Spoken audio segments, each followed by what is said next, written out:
안녕하십니까? 조사론에 대해서 좀 더 깊숙이 들어가 보도록 하겠습니다. 특히 조사의 유형 보시면 상당히 재미있는 얘기들이 많이 나오는데요.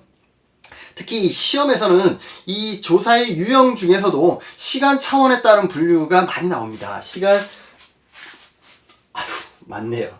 두 번째네. 시간 차원에 따른 분류. 지금 시간을 아끼기 위해서요. 제가 판사하는 시간을 아끼기 위해서 개발, 세발 잘 쓰지 못하는 글이지만 일단 적어놨습니다. 한번 같이 봐볼까요? 동일한 한 가지의 조사, 연구를 하더라도 그것을 무엇을 기준으로 해서 유형화하느냐에 따라서 다양하게 이름 붙여질 수가 있다라는 거죠. 예를 들어서 내가 한 조사가 연구의 목적이 무엇이냐에 따라서 탐색적인 연구가 될 수 있고요. 기술적인 연구가 될 수 있고 설명적인 연구가 될 수 있다. 무슨 말인지 아시겠어요? 더불어서 내가 한 연구의 시간 차원에서 어떻게 이루어지느냐에 따라서 종단 연구와 횡단 연구로 이루어질 수가 있고, 다시 종단 연구는 패널 연구와 동년배 연구와 경향 연구, 이렇게 설명되어질 수도 있다라는 거죠. 그 밑으로 넘어가서 조사 결과에 따라서 기본조사의 대표적인 게 순수조사거든요. 순수조사냐 응용조사냐 이렇게 설명되어질 수도 있고요. 변수의 통제 여부에 따라서 변수를 통제하고 있느냐 순수. 유사실험 설계도요, 변수를 통제하지 않는 게 아니기 때문에 순수와 유사가 통제가 될 수 있어요. 그 다음에 원시는 일반적으로 안 되죠. 다음, 조사 상황에 따라서 실험 조사냐 아니면 현장에 가서 직접 하는 현지 조사냐 이렇게 나눌 수도 있고요.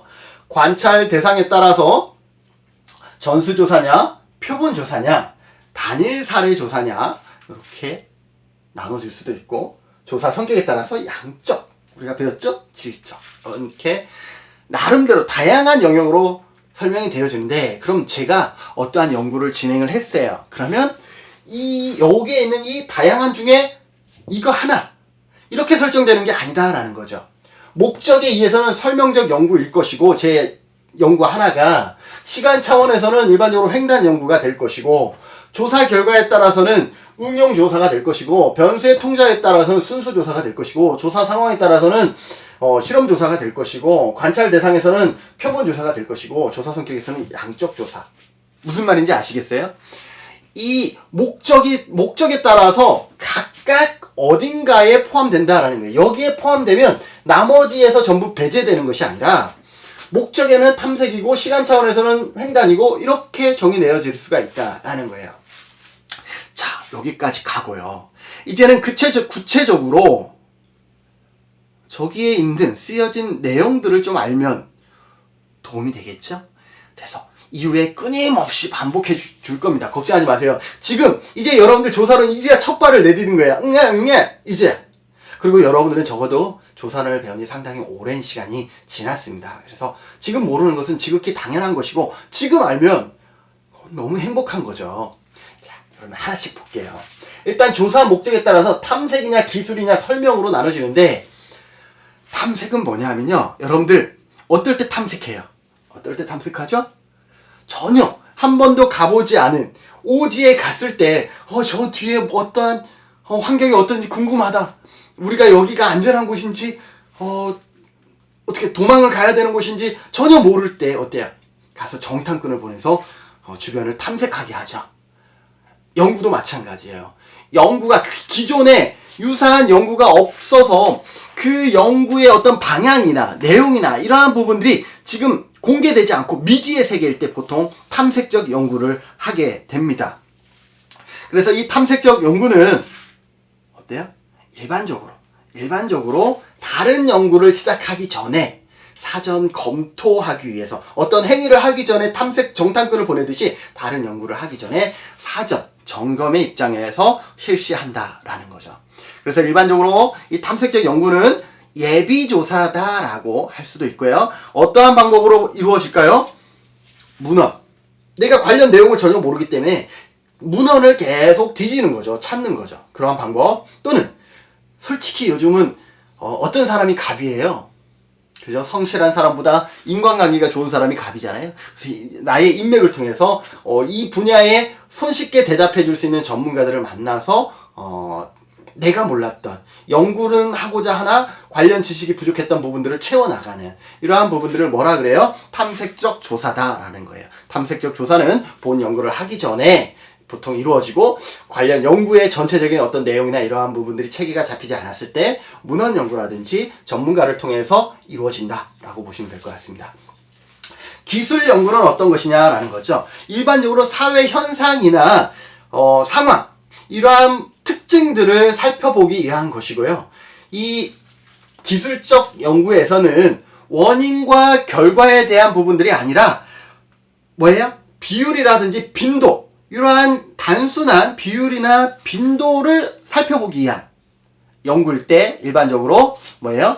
기술적 연구, 조사를 하게 된다라는 거죠.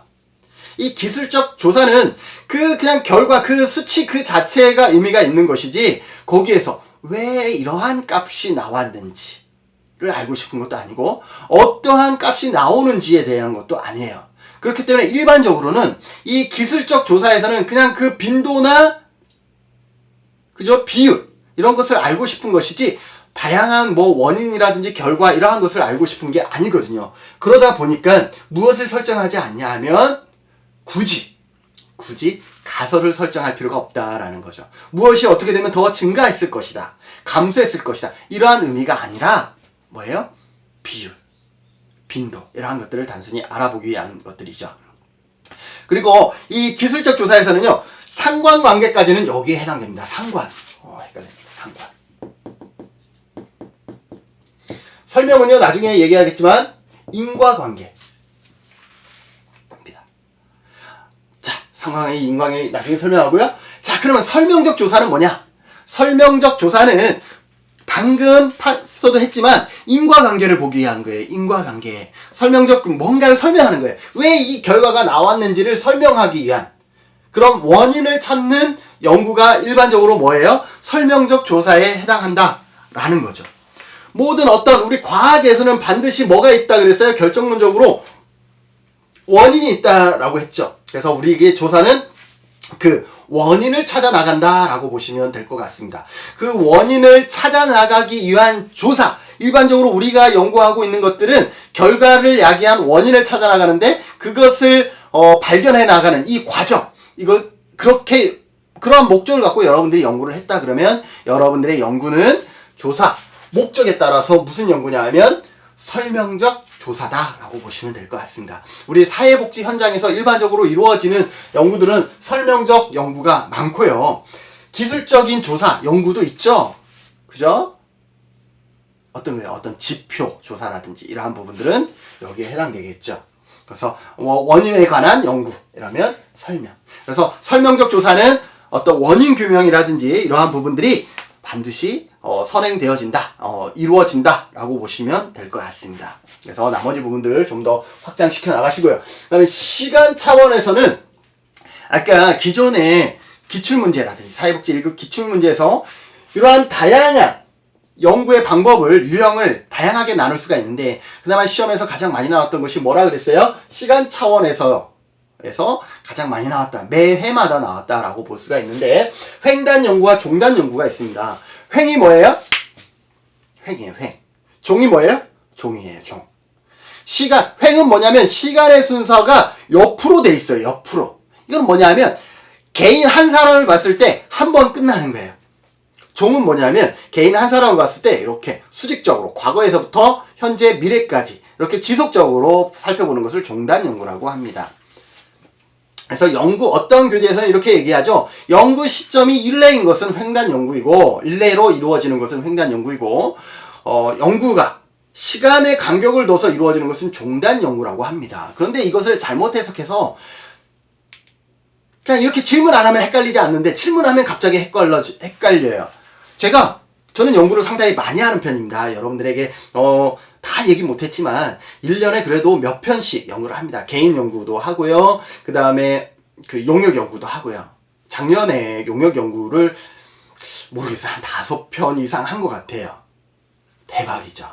여러분들 주변에 교수님들한테 여쭤보세요. 1년에 용역 연구 5편 할 수 있냐고 한번 여쭤보세요. 그리고 개인 연구 학술지에 2편을 실었습니다. 그게 전부인가요? 지금 이렇게 동일하게 6개의 대학에 출강해서 강의를 했고요. 언제 그걸 다 했는지 모르겠어요. 그죠? 그 다음에 매주 수요일은 어르신들 목욕을 해드립니다. 하루 종일. 이런 일들. 그러니 뭐 제 와이프가 기분 좋아하진 않겠죠. 네, 밖으로만 나가니까. 예, 제일 나쁜 그런 배우자입니다. 아무튼 계속해서요. 삼천포로 가끔 이렇게 빠져요. 자, 그러면 제가 연구를 했어요. 연구를 하는데 이 질문을 던질게요. 제가 오늘 설문지를 하는데 첨부를 할 거예요. 1000명을 대상으로 설문지를 할 거예요. 마침 집단에서 받을 수가 있어서 오늘은 제주시에서 설문지를 받았고 오늘 다 할 수가 없기 때문에 내일 서귀포로 넘어가서 또 나머지 500명에게 설문지를 받았어요. 자, 이게 횡단 연구일까요? 종단 연구일까요? 횡단 연구는 한 번에 이루어지는 연구라 그랬고 종단 연구는 시간의 차이를 두고 이루어지는 연구라 그랬습니다. 자, 횡단일까요? 종단일까요? 이렇게 질문하면 헷갈리는 거예요. 자, 정답 하나, 둘, 셋. 정답은 종단, 횡단입니다. 횡단. 왜냐하면 인간이기 때문에 동일하게 동일 시간대에 연구할 수 없는 것뿐이지 그 연구의 주제나 목적은 한 번의 연구로 인해서 이루어진다라는 거예요. 그죠? 종단은 뭐냐 하면 아까처럼 같은 대상자라고 생각하시면 돼요. 같은 대상자를 상대로 여러 번, 적어도 2회 이상 이루어지는 연구를 종단 연구라고 합니다. 무슨 말인지 아시겠어요? 적어도 김진우를 대상으로 한 번이 아니라 지금 한 번을 했다 그러면 일주일 후에 다시 한 번을 더 하더라도 이러한 연구를 종단 연구다라고 할 수가 있는 거죠.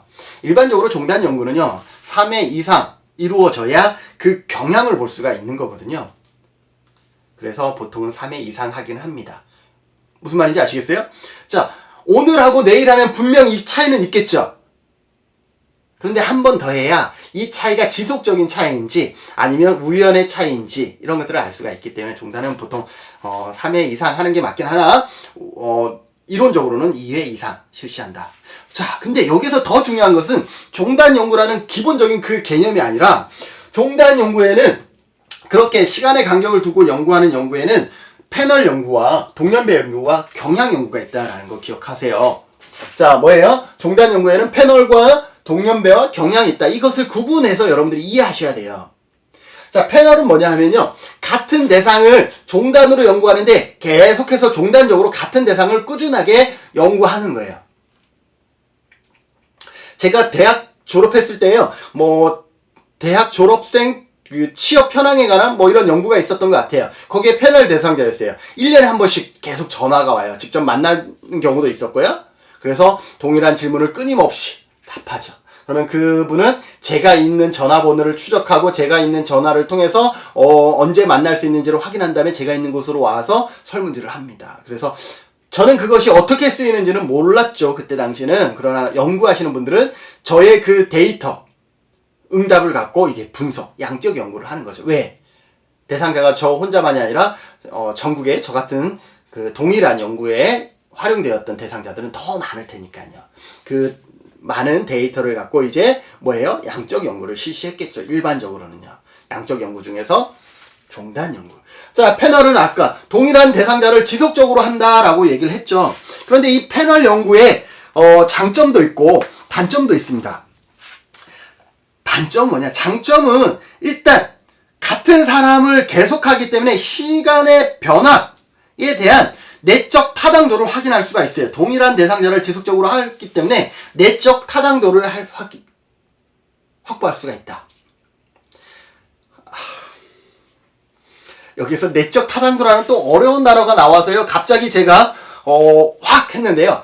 내적 타당도는 뭐냐 하면 동일한 대상자 안에서 내적 타당도는 다 같은 말로 인과관계라고 보시면 될 것 같습니다. 나중에 다시 한번 설명할게요. 내적 타당도 원인과 결과를 분명하게 살펴볼 수가 있다는 동일한 대상을 계속 보기 때문에 동일한 대상자 안에 변했기 때문에 그나마 대상자가 다른 것보다는 내적 타당도, 그 집단 안에서의 내적 타당도, 인과관계를 정확하게 살펴볼 수 있다라고 보시면 될 것 같습니다. 단점은 뭐냐면요. 자, 처음에 패널 대상자가 100명이라 그러면 그 100명의 데이터를 그 활동을 계속 누군가가 모니터링 해야 내년에 그 100명을 상대로 설문을 하겠죠. 그런데 그 1년 안에 누군가는 해외로 이주 갔을 수도 있고요. 누구는 전화번호를 바꾸면서 주소와 전화번호를 바뀌면서 연락이 단절될 수도 있죠. 그러면 이 두 사람을 상대로 할 수가 있어요? 없죠?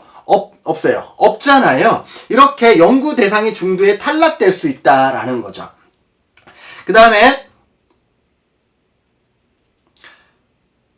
비용이 많이 든다라는 거예요. 저도 저는 제주도에 있습니다. 제주도에 살기 때문에 제주도에는 특히 이러한 패널 조사가 별로 없어요. 그래서 패널 조사를 좀 해달라. 다양한 영역에서 패널 조사를 해서 제주만의 어떤 인과관계, 아까 장점이 인과관계잖아요. 인과관계, 내적 타당도를 높이는 데이터들을 좀 구축해달라라고 얘기하는데 비용이 없다라고 딱 매몰차요. 네. 그래서 단점은 뭐냐? 비용이 많이 들어간다라는 거예요. 왜? 누군가는 저를 끊임없이 모니터링 해야 되고 저를 만나야 되는 거죠. 그렇잖아요. 그러면 저는 거기에 아주 중요한 데이터 원이 되잖아요. 패널에서는. 적어도 패널에서는. 그렇기 때문에 일반 설문지를 할 때는 5,000원짜리 상품권을 준다 그러면 패널에서는 보통 몇만 원씩 줘요. 몇만 원씩. 그러면 비용이 많이 들어가겠죠. 네. 그래서 그러한 단점이 있다라는 거. 다음으로 설명하는 것이 동년배예요. 동년배. 나이대가 비슷하다라는 거죠. 이 동년배 조사를요, 다른 말로 코호트 조사라고 합니다. 요즘 코호트 많이 하는데 코호트 조사라고 얘기를 합니다. 이 동년배는 이런 거예요. 동년배의 어떤 경향이라든지 사상이라든지 이러한 변화, 이런 것들을 추적하기 위한 거죠.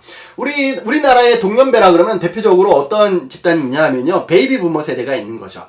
자, 베이비 부머 세대를 상대로 종단 연구를 하는 거예요. 시간의 순서에 따라 이 베이비 부머의 세대에 태어난 사람들의 삶의 질에 대한 연구를 하는 거죠.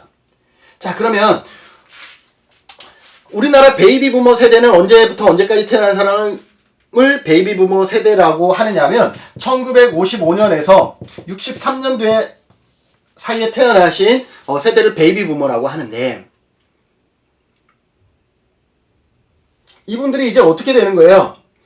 65세가 됐네요. 2020년이니까 그죠? 55년도에 태어난 사람들이 몇 세가 되는 거예요?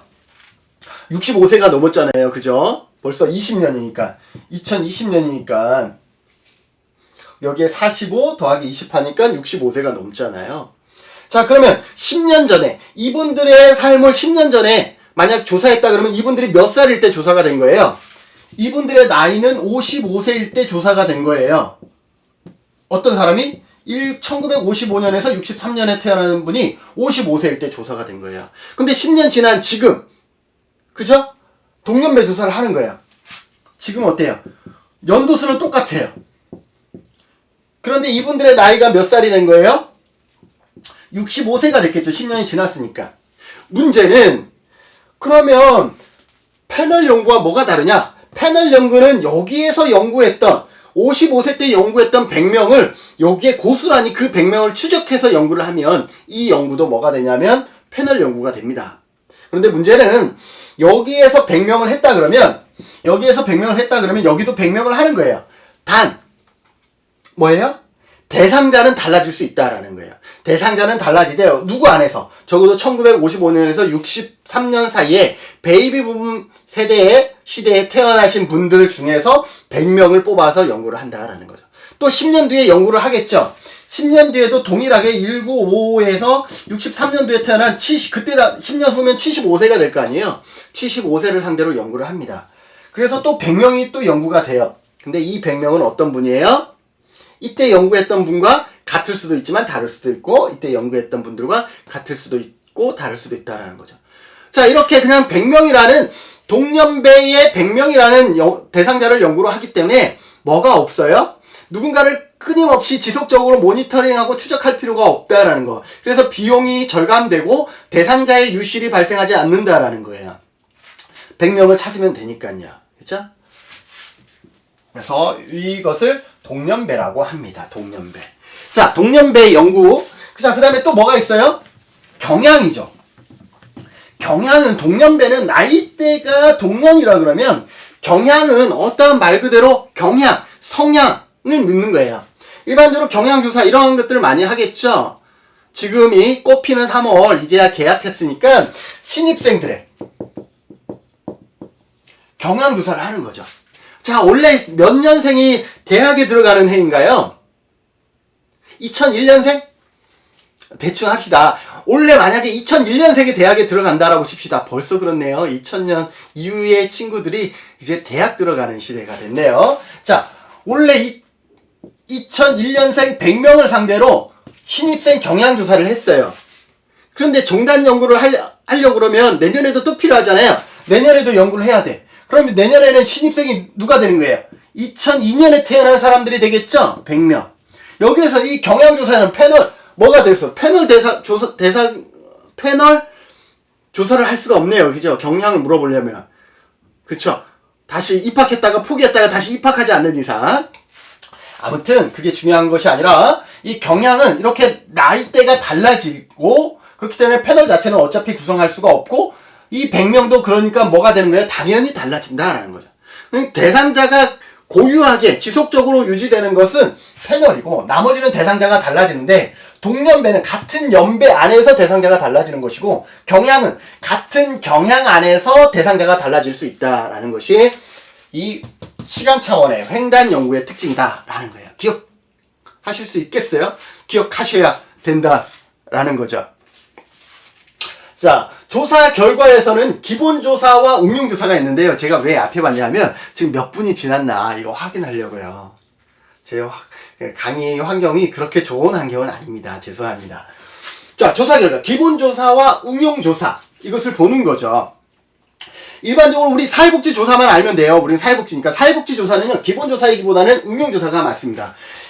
우리가 결과한 그 값 자체만을 활용한다 그러면 기본조사, 순수조사지만 우리는 그 값을 통해서 뭐예요? 환경을 변화시키고 재현하기 위해서잖아요. 그래서 그 값보다는 그 값이 갖는 의미를 통해서 지역사회를 변화시키기 위한, 그죠? 삶을 변화시키기 위한 것이기 때문에 우리 사회복지조사는요, 뭐다? 순수조사가 아니라 응용조사다라는 것들을 기억하시고요. 그 다음에 변수의 통자에 따라 순수조사, 유사조사, 원시조사 이러한 것들이 있는데 나중에 설명하겠습니다. 지금 여기까지 나가면 이 순수조사라는 것이 가장 뭐예요? 타당도가 높은 조사인데요. 통제, 실험집단과 통제집단을 설정하는 것이고요. 실험집단과 통제집단을 무작위적으로 착취해서 독립변수를 각각 조작할 수 있어야 되고 그 독립변수의 조작에 따른 종속변수의 값의 변화를 비교할 수 있어야 됩니다. 그것을 다 갖춘 것이 순수조사이고 여기에서 하나 정도 빠진 연구가 유사 실험 설계이고 원시는 이 중에 하나 정도 포함된 것이 원시 실험 설계다. 이것만 확실히 알아도 여러분들은 이미 한 8장을 다 공부한 거예요. 나중에 다시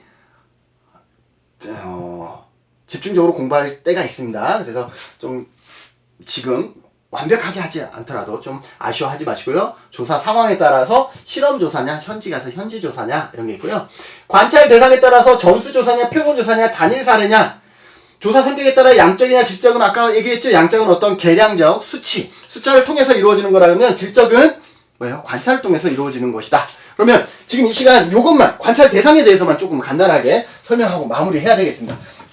시간이 너무 길면 여러분들 화장실 갈 시간 없잖아요. 그죠?